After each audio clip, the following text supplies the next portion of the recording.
કૃષિ મંત્રાલય ભારત સરકારના સહયોગથી આકાશવાણીના ગોધરા કેન્દ્ર પરથી પ્રસ્તુત છે ખેડૂત મિત્રો માટેનો ખાસ કાર્યક્રમ કિસાન વાણી. કાર્યક્રમ સાંભળતા સૌ ખેડૂત ભાઈઓ બહેનોને આપણા દોસ્ત કેતન રાવલ તેમજ પારુલ રાવલના નમસ્કાર.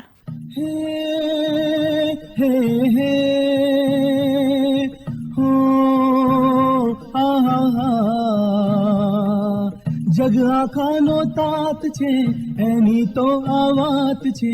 જગ આખાનો તાત છે એની તો આ વાત છે. જગ આખાનો તાત છે એની તો આ વાત છે.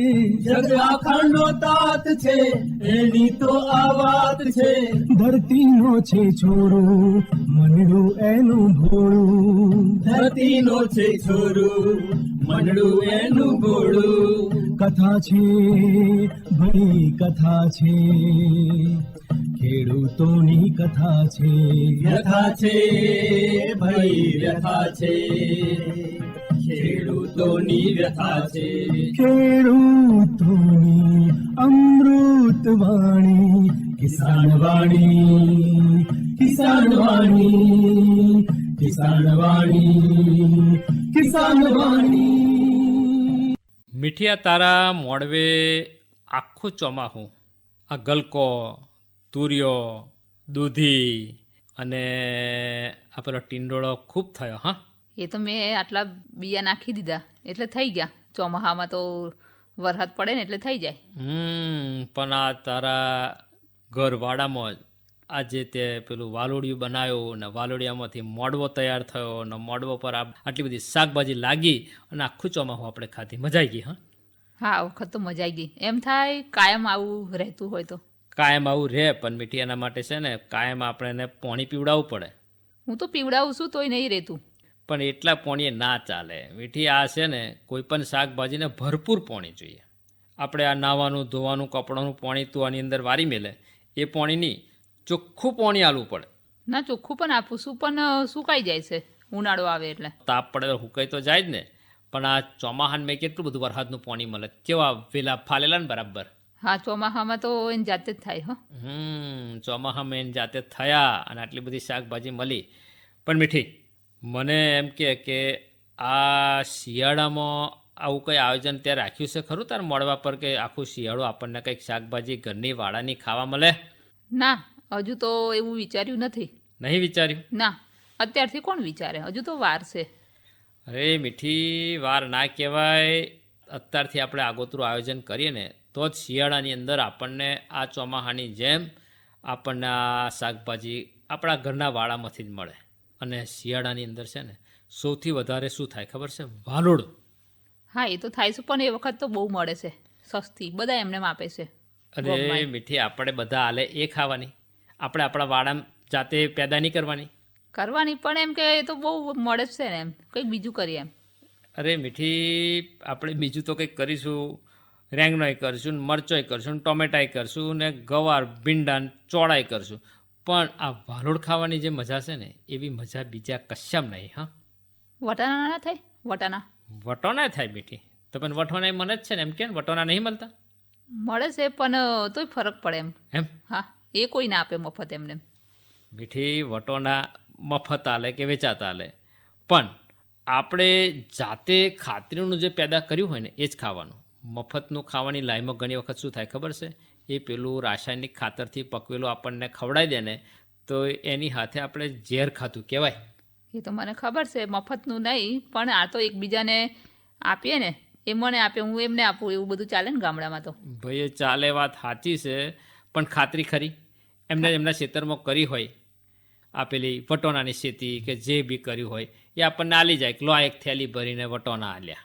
તમને તો જલ્દી ફોલાઈ જાય એટલે હા ફોલવાની મજા આવે ને. રીંગણ બટાકા વટોના બનાવીને ખવડાવી દીધા. પણ પેલી વાલોડની જેવો એનો સ્વાદ આવે ખરો વટોનાના એમ કેમ? ના, પણ વાલોડ પણ થોડી નાખી દેવાની, બધું મિક્સ બનાવી દેવાનું. એ ઊંધિયા જેવું બનાવવા બરાબર છે. ઊંધિયું છે ને એ ઉત્તરાયણને દાળ ખાઈએ બરાબર છે. રોજ ઊંધિયો ના ખવાય. પણ વાલોડ અને રીંગણનું શાક આ વરહોથી લોકો ખાતા આવ્યા છે. અને એમાં જે ઘરની વાલોડ હોય ને વાડાને મેં કરેલી, છોડનું ખાતર આલ્યું હોય, માપસરનું પાણી આલ્યું હોય, સારી જાતની વાલોડ કરી હોય અને પછી એ વીણીને તોડીને પછી કુરી કુરી વાલોળનું શાક બનાવ્યું હોય ને, અને વાલોળનું શાક અને મકાઈનો રોટલો, આહા હા હા હા, શિયાળાની અંદર બાજરીનો રોટલો અને વાલોળનું શાક ખાવ એટલે મજા આવી જાય. હા, પછી પેલી નાની પાપડી આવે છે ને, વાલોળ પાપડી નાની નાની, એનું શાક એ સારું લાગે છે. હો. ભાઈ એ પાપડી આવે છે ને, સુરતી પાપડી, એ તો બરાબર છે, એ તો બધું બજારમાં મળે જ છે, પણ એમાં એટલો બધો સ્વાદ નહીં આવતો મીઠી. ના, એ પણ અસર લાગે છે. એ અસર લાગે ખરી, પણ એટલી બધી આ દેશી વાલોળની તોલે એ તારી સુરતી પાપડી કે આ તે શું કહ્યું પેલા વટોના, એ મારી દ્રષ્ટિએ તો આવતા જ નહીં. પણ આ તો કહેવાય છે ને, બધાની પસંદ અલગ અલગ હોય છે. એટલે પેલું ફિક્કું અને જલ્દી ફૂલાઈ જાય ને જલ્દી બને એવું બધું આ ગૃહિણીઓની પસંદ, અને પેલો ખાવાવાળા કડવા જેવાની પસંદ શું, ભલે બનાવવામાં વાર લાગે પણ સ્વાદિષ્ટ અને ઘરનું પકવેલું ખાઈએ ને એમ જ ખરી મજા છે. હા, એ તો ખરું, પણ બધાની પસંદ ધ્યાનમાં રાખીને જ બનાવવાનું હોય ને, અલગ અલગ રોજ બનાવવાનું. ભાઈ અલગ અલગ બનાવે ખરું, પણ મીઠી બનાવ ચોખવટ કરી દે કે તારા વાડાને મેં વાલોડિયા કરવા છે કે નહીં કરવા. મારે કઈ કરવાના છે, લાઈને બિયા રોપી દો એમ તો થઈ જશે. એટલે આ મીઠીને વાલોડિયા ભાવતા નહીં એટલે એને વાલોડ કરવી નહીં, એને પેલી સુરતી પાપડીમાં જીવશે અને પાછું પેલા વટોનાન મેં ગાડી. ભાઈ ખાઓ, જેને જે ભાવતું એ ખાઓ, પણ આ કડવો તો છે ને આ દેશી વાલોડનો દીવાનો છે, એટલે તું રોપે કે નહીં રોપે, હું તો વાલોડિયા રોપવાનો. પણ એમાં તો કઈ મહેનત છે, આટલું નાખે એટલે ઉગી જાય. એટલે ઊંઘી તો જાય મીઠી, પણ એ વાલોડિયાનો વેલો ચડે ને મોડવે, અને શિયાળાની અંદર એની પર ફૂલ આવે ને તારે જેને હાચવવાનો હોય છે. એ વાલોડિયાને મેં છે ને મસી બહુ પડે, ખબર? હા, એ તો મને ખબર છે. તારે છે ને જરાક આ હું ખેતીના કોમમાંથી જરાક નવરો થઉં ના અને ભૂલી જાઉં ને એ મસી થઈ જાય ને તો પછી વાલોડ ખાવાની મજા ના પડે, એટલે તને જોડે હારે રાખવી પડે. એ મસી થાય ને તારે એની પર થોડીક આ રખ્યા રાખોડી છોંટવાનું કોમની જવાબદારી લેવી પડે. હા મીઠી, એ તો લઈશ ને. હા, કારણ કે આપણા ચૂલાની જે બધું રખ્યા નીકળે ને રાખ, એ જરા તગારામાં ભરી મેલજે, અને શિયાળામાં એ વાલોળ પાપડી બેહવાની તૈયારી હોય ને તારે જે પણ મોલો મસી પડે ને એની પર સોટજે, એનાથી પાછી પડી જાય. આ વખત તૈયારી રાખીશ બધી. પણ મીઠી હું કંઈક એવી જાતની શોધમાં છું કે આ મસી જ ના આવે તો કેટલી મજા આવે. હે તો હવે તો દવાઓ આવી છે ને બધી છોટવાની, પાછું પેલી દવા સોટેલું ખાવાનું. પણ હવે શું કરવાનું, આ પેલું રાસાયણિક ખાતરવાળું ખાઈએ એમાં ઝેર જાય. આ પાછું તું યાદ કરે છે કે આ દવાઓ સોટવાની એક જાતનું ઝેર જ છે મીઠી. શાકભાજી પર દવા સોટો અને બરાબર દવા ધોવાઈ ના હોય અને દવાના પટવાળું આપણે ખાવામાં જતું રહે ને તો કેન્સર થાય. એ તો ખબર છે, તો પછી રખ્યાની વાત કરીને તમે રખ્યા ભેગી કરી રાખીશ. બરાબર છે, રખ્યાનો તો ઉપયોગ કરીએ જ છીએ મીઠી, પણ હું છે ને એવું વિચારું છું કે શું વૈજ્ઞાનિકોએ અત્યાર સુધી વાલોડની એવી કોઈ જાત હોતી નહીં હોય કે એમાં મોલો મસી બહુ ના આવે. હે, રોગ પ્રતિકાર શક્તિવાળી કોઈક જાત તો હોતી હશે. હોતી જ હોય, પણ આપણને ખબર ના હોય એટલે. એટલે જ કહું છું મીઠી, આપણા કિશોરવાણી કાર્યક્રમ નિયમિત સાંભળવાનો. મને લાગે છે કે આજના કાર્યક્રમની અંદર છે ને વાલોડની ખેતી વિશે વાત સાંભળવા મળશે. શ્રોતા મિત્રો, આજના કિસાનવાણી કાર્યક્રમમાં વાલોડની ખેતી વિષય પર ડૉક્ટર ગંગાધરા કેની આકાશવાણી ગોધરાના કાર્યક્રમવાળા મૌલિન મુનશી લીધેલી મુલાકાત સાંભળીશું. કિસાનવાણી કાર્યક્રમ સાંભળતા સૌ શ્રોતા મિત્રોને મૌલિન મુનશીના નમસ્કાર. કેમ છો ખેડૂત ભાઈઓ, મજામાં ને? મિત્રો, અમે આ કાર્યક્રમમાં અલગ અલગ વિષયો વિશે તમને માહિતી આપીએ છીએ, ખેત પેદાશો વિશે માહિતી આપીએ છીએ. તો આજે તમને વાલોળની વૈજ્ઞાનિક ખેતી એ વિશે વાત કરવા માટે અમારા આકાશવાણી ગોધરાના FM સ્ટુડિયોમાં ડૉક્ટર ગંગાધરા કે, જેઓ વૈજ્ઞાનિક છે શાકભાજી વિભાગમાં કેન્દ્રીય બાગાયત સંશોધન કેન્દ્ર વેજલપુર, એમને આમંત્રણ આપ્યું છે અને એમની સાથે આપણે વાત કરીશું. એમની સાથે વાતચીત આપણે હિન્દીમાં કરીશું કારણ કે તેઓ કર્ણાટકના છે. गंगाधरा के सर, आपका बहुत बहुत दिल से स्वागत है आकाशवाणी स्टूडियोज में. बहुत बहुत धन्यवाद मुंशी सर. सबसे पहले मैं हमारा जो केड़ुत भाई है उनको मेरा तरफ से बहुत बहुत प्रणाम आभार व्यक्त करना चाहता हूँ. तो आज हम लोग बात करेंगे सेमफली की वर्षाधारित वैज्ञानिक उत्पादन तकनीक. सेमफली या गुजराती में हम लोग बोलते हैं वालोड़. तो वालोड़ एक ऐसा प्राचीन दलहनी सब्जियों में से एक है. ये हमारा किसान लोग हमारा कहीं हमारे देश में कहीं भी गए तो हम लोग इसका पहचान सकते हैं आराम से। तो ये इसका आमतौर पर भारतीय बीन, जलकुंची बीन, लबलब बीन, देश बीन, मिस्त्री बीन, ठोंगा बीन और फील्ड बीन या सेम फली इत्यादि नामों से जाना जाता है। और इसका जन्म हमारा देश में ही हुआ है, वालोड़ का, इसलिए अंग्रेजी में हम इसको इंडियन बीन भी बोलते हैं। अच्छा, इसमें जो पोषक तत्व जो है तो कौन से वो विटामिन या मिनरल्स पाए जाते हैं? तो नॉर्मली ये जो दलहनी सब्जियां में ज़्यादा प्रोटीन का महत्व बहुत ज़्यादा होता है। तो उसके अलावा एक अगर 100 ग्राम का फली हम लिया तो उसमें नमी ज़्यादा % का जो होता है और उसमें फाइबर भी होता है। प्रोटीन का मात्रा 100 ग्राम का फली में मैं बोल रहा हूँ, और प्रोटीन का मात्रा उसमें 4 से 5 मिलीग्राम तक भी उसमें होता है। उसके अलावा calcium, phosphorus, sodium, potassium, sulphur इत्यादि और मैग्नीशियम, आयरन या लोह तत्व बोलता है, विटामिन सी इत्यादि, ये सारा उसी में मिल जाता है। अच्छा गंगाधर सर, आप ये जो बता रहे तो अभी ये प्रश्न मुझे होता है कि अगर इसकी खेती करनी है हाँ सर, तो इसके लिए जमीन कैसी चाहिए? सो यानी आप बोल रहे हैं मिट्टी और जलवायु का कैसे होना है और इसका बीज दर, अंतर और बुआई कैसे होना है। सर मैं बताता हूँ। अगर हम लोग इसको इन जनरल देखा गए तो गुजरात में, जहाँ तक मैं पंचमहल दाऊद का जिला में मैंने जहाँ तक देखा हूँ, काफी लोग अपना घर का नजदीक 1-2 पौधे रखते हैं, वो अपना छत पे उसको चढ़ा देता है। तो उसी से जितना घर के लिए होता है उतना इस्तेमाल करते हैं, बाकी बाजार में बेचते हैं। अगर इसका ये बहुत सेम फली की खेती सभी प्रकार भी भूमियों से उगाया जाता है इसको, इसमें कोई बहुत बड़ा कठिन रूप से इसका खेती नहीं होता है। हमारा किसान खेडूत भाई बहुत अच्छे तरह से जानते हैं। इसको 6 से लेकर 8 महीने का फसल है।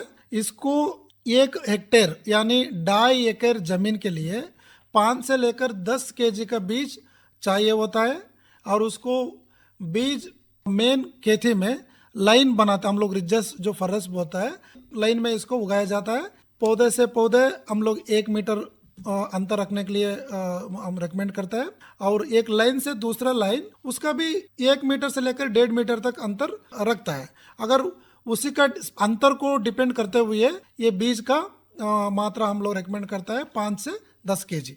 और इसका खाद का देखें तो इसमें एक बहुत अच्छी अंश है, ये वालोड़ जो है दलहनी सब्जियां है, इसलिए उसका जो जड़ पे नाइट्रोजन बैक्टीरियम होता है वो अपना मिट्टी में जो नाइट्रोजन है वो फसल को देती है। इसलिए हमको जो नाइट्रोजन, फास्फोरस, पोटाशियम का तो मात्रा बहुत कम यूज होता है। अगर हम लोग 1 हेक्टेयर का बात करें, इसमें 20 केजी का नाइट्रोजन, 60 केजी का फास्फोरस और 60 केजी का पोटाशियम यूज करते हैं हम लोग। पानी कितना देना पड़ता है? पानी अगर देखिए, ये तो हम लोग वर्षाधारित खेती में उसका क्लाइमेटिक कंडीशंस देखते हुए हफ्ते में 1 बार या 8 या 10 दिन में 1 बार दिया तो चल जाएगा। तो अच्छा है ये। हाँ, मैं अगर किसान को मैं बोलता हूँ कोई भी खाद नहीं डाले, सिर्फ वर्षाधार भी करता है तो इसमें बहुत अच्छा फसल मिल जाएगा। अच्छा, और इसमें अगर मान लो कि जीवात आ जाए, इसमें रोग नियंत्रण के लिए क्या कर सकते हैं किसान भाई? इसमें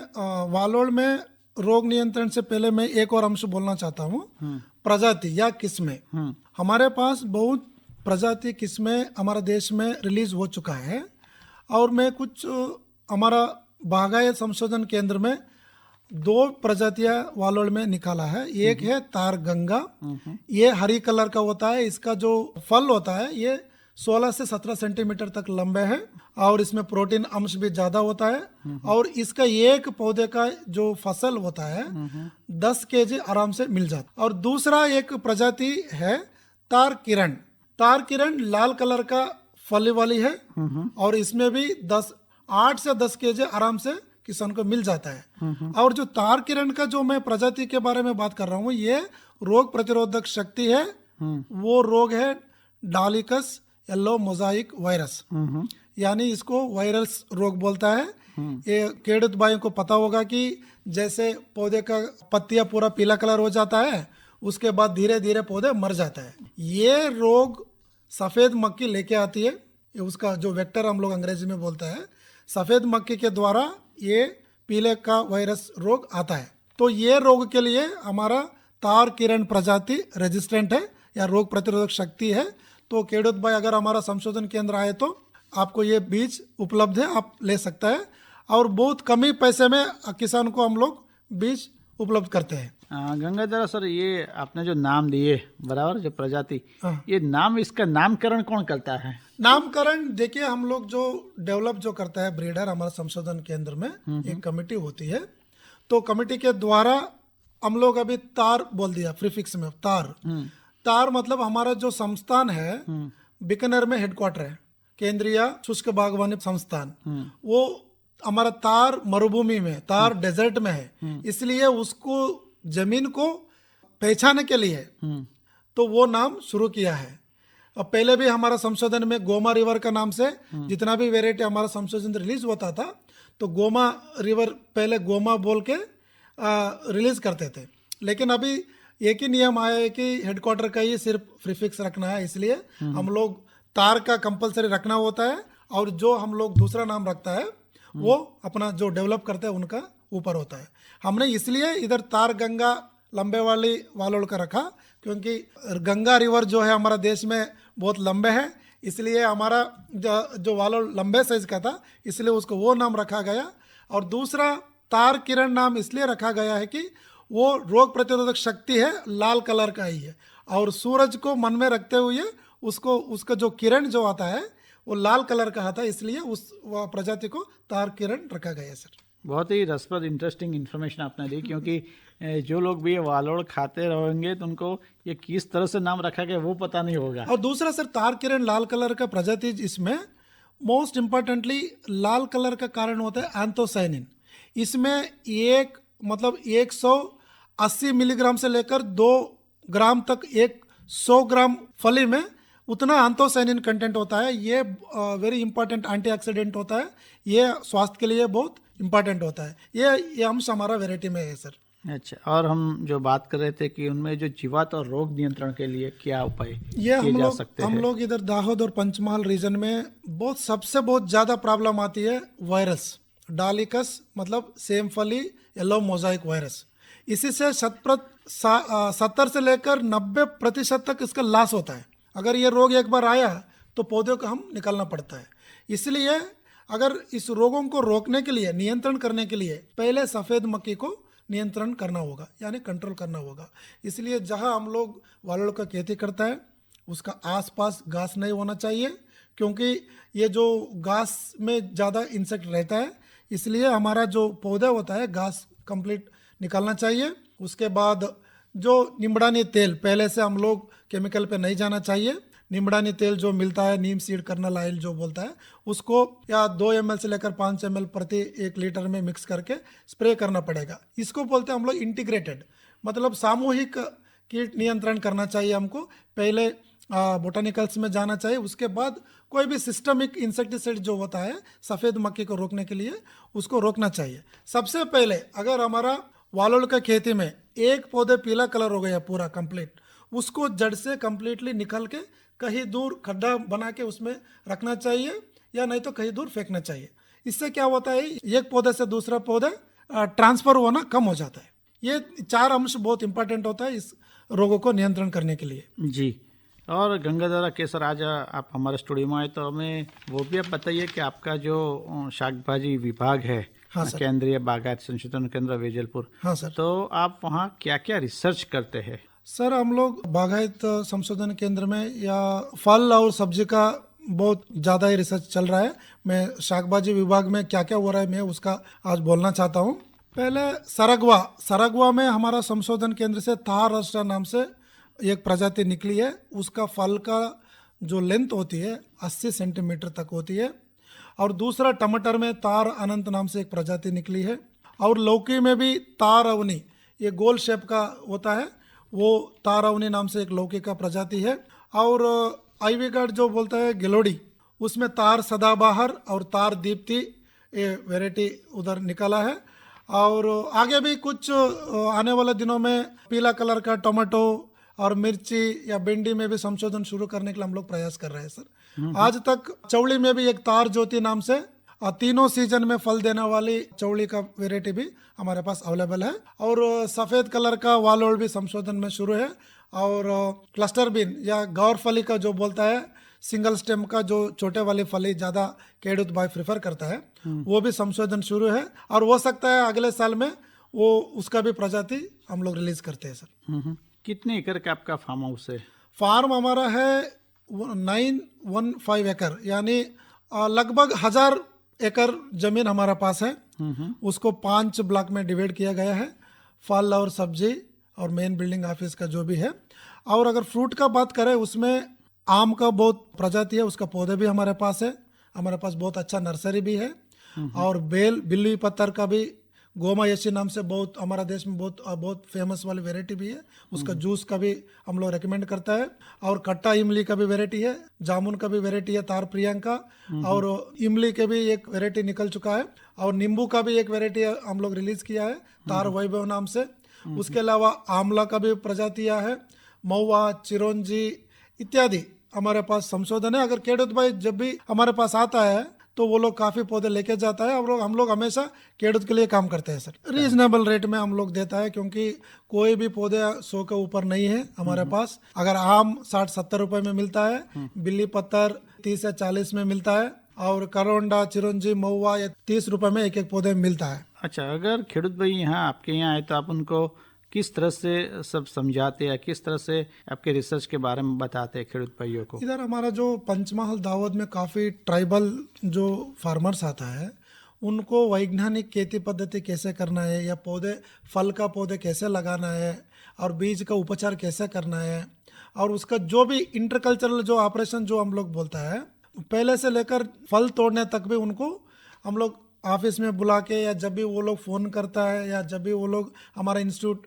बागायत केंद्र में विजिट करता है, उनको फील्ड घुमाता है, प्रैक्टिकली उनको सारा चीज़ दिखा के बताता है ये खेती कैसे करना है, इसमें कैसे रोग आता है, कीड़े आते हैं, उसको कैसे नियंत्रण करता है। आप नए नए जो बीज जो है वो विकसित करते हैं, हाँ सर। तो वो कुछ आपकी लेबोरेटरी में उसको विकसित करते हैं या कैसे करते हैं, नहीं, संशोधन करके? इसमें हम लोग जो ब्रीडिंग करते हैं, हाइब्रिडाइजेशन वगैरह करते हैं, सेम क्रॉसिंग वगैरह हम लोग मेन फील्ड में ही करते हैं। लैब में उसका पोषक तत्व कितना है, बायोकेमिकल एनालिसिस जो बोलते हैं, उसका हम लोग चेक करते हैं। या वेराइटी में क्या अंतर है, उसमें मैंने अभी बताया कि प्रोटीन इतना है, एंथोसियानिन इतना है, लाइकोपिन इतना है, ये हम लोग सिर्फ लैब में चेक करते हैं। बाकी किसान जैसे खेत में पौधे डालते हैं, वैसे हम भी खेत में डाल के ही संशोधन करते हैं। पौधे के साथ हर रोज जाके उसका जो भी जेनेटिक नेचर होता है उसको स्टडी करते हैं सर हम लोग। हमारा जो कॉम्पिटेंट अथॉरिटी जो होता है उनको दिखाना होता है। हमारा इंस्टीट्यूशनल रिसर्च कमेटी होता है, हमारा Indian council of agriculture research का भी हम लोग जो भी गाइडेंस आता है उसी हिसाब से हम उसका फॉलो करना होता है सर। मेन हमारा Indian council of agriculture research में इधर बागायत केंद्र में सिर्फ हम लोग संशोधन का ही करता है। अगर कोई स्टूडेंट्स नवसार एग्रीकल्चर यूनिवर्सिटी से, आनंद एग्रीकल्चर यूनिवर्सिटी से, दंतेवाड़ा एग्रीकल्चर यूनिवर्सिटी से, और हमारा गोधरा में एग्री इंजीनियरिंग स्टूडेंट्स भी ट्रेनिंग के लिए आता है, विजिट के लिए भी आता है, उनको कोई रिसर्च में कोई जानकारी चाहिए हमारा ऑफिस तरफ से मिलता है। हम लोग हर एक वेराइटी, हर एक टेक्नोलॉजी को बुकलेट फॉर्म में या बुलेटिन फॉर्म में या लिफाफा या फोल्डर में पूरा बना के रेडी रखते हैं। जिसको जो चाहिए वो लोग हमसे इंफॉर्मेशन लेते हैं सर। तो आज डॉक्टर गंगाधरा के आपके साथ बात करने के बहुत मज़ा आया, और आपने वालोड़ की वैज्ञानिक खेती इसके बारे में बहुत इंटरेस्टिंग बताया। और ख़ास करके आपका जो ये केंद्र है, केंद्रीय बागायत संशोधन केंद्र, और इसमें शाकभाजी विभाग में किस तरह से रिसर्च चलता है, किस तरह से आप नई नई वेराइटी है वो इंट्रोड्यूस करवाते हैं, तो बहुत अच्छी इन्फॉर्मेशन दी। आकाशवाणी की ओर से आपका बहुत बहुत धन्यवाद। बहुत बहुत धन्यवाद सर। મીઠી, હા, આ ગંગાધરા સાહેબે તો કેટલી સરસ વાત કરી કે આ વાલોડની કૃષિ વિજ્ઞાન કેન્દ્ર વેજલપુર દ્વારા એક સરસ મજાની જાત બહાર પાડવામાં આવી છે. તો મેં તમને નહોતું કહ્યું કે આપણને જ ખબર નહીં હોય. પણ હવે ખબર પડી ને હા, હવે તો ખબર પડી. કે આ વાલોડની જાત આપણે વાઈએ તો એની અંદર આ મોલોમસી ઓછી આવે, અને આ મીઠીની પાછળ પાછળ ફરવું ના પડે કે એમાં રાખોડી સોટજે, નહીં તો પછી મોલોમસીનો ઉપદ્રવ વધી જશે. હે, આ જાત જ કેટલી સારી. હા, તો આ કડો તો આ વર્ષે છે ને આ જ જાત વાવવાનો છે. પણ મીઠી, આ વાલોડ પાપડી તૈયાર થાય ત્યારે તું મને મદદ તો કરે ને? હા કરીશ ને. અને પહેલું શાક તમને જ બનાવીને ખવડાવીશ. એ બનાવવાની વાત તો ઠીક છે, પણ પેલી વાલોડ પાપડી વીણવાની મદદ કરે કે નહીં? હા વીણવાની તો ખરી જ ને, પણ શાક બનાવીને તમને જ ખવડાવીશ એટલે તમને એમ થાય કે મીઠે મને બનાવીને ખવડાયું, નહીતર તમે મને બોલ બોલ કરશો. વાલોડનું શાક અને બાજરીનો રોટલો, શિયાળાની ઠંડીની ઋતુ, આહા હા હા હા હા, શું ખાવાની મજા આવે મીઠી. મીઠી, આ વાત પરથી તો મને ગીત યાદ આવે છે, તો એ ગીત જ સાંભળીએ અને શ્રોતા મિત્રોને સંભળાવીએ. પાન લીલું જોયું ને તમે યાદ આવ્યા, જાણે મોસમનો પહેલો વરસાદ ઝીલવા, એક તરણું તોડ્યું ને તમે યાદ આવ્યા, તમે યાદ આવ્યા, તમે યાદ આવ્યા. પાન લીલું જોયું ને તમે યાદ આવ્યા, જાણે મોસમનો પહેલો વરસાદ ઝીલવા, એક તરણું તોડ્યું ને તમે યાદ આવ્યા, તમે યાદ આવ્યા, તમે યાદ આવ્યા.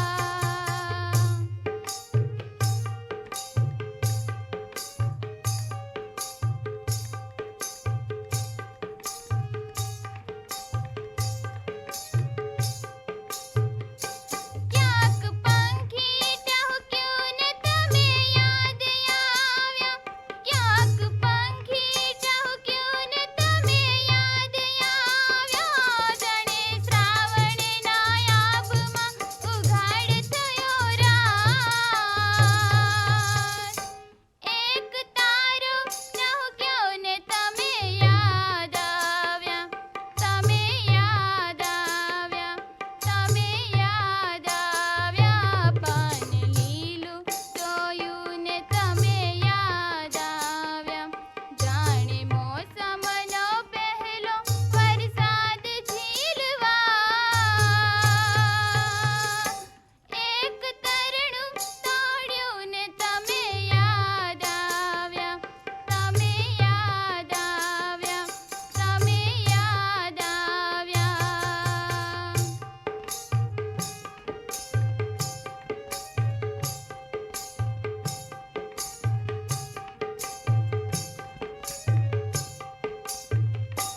જરા ગાગર છલકીને તમે યાદ આવ્યા, જરા ગાગર છલકીને તમે યાદ આવ્યા, જરા કાંઠા તોડે છે કાન ડામણીઓ રાત, સહેજ ચાંદની છલકીને તમે યાદ આવ્યા, તમે યાદ આવ્યા, તમે યાદ આવ્યા. પાન લીલું જોયું ને તમે યાદ આવ્યા, જાણે મોસમનો પહેલો વરસાદ ઝીલવા, એક તરણું તોડ્યું ને તમે યાદ આવ્યા, તમે યાદ આવ્યા, તમે યાદ આવ્યા.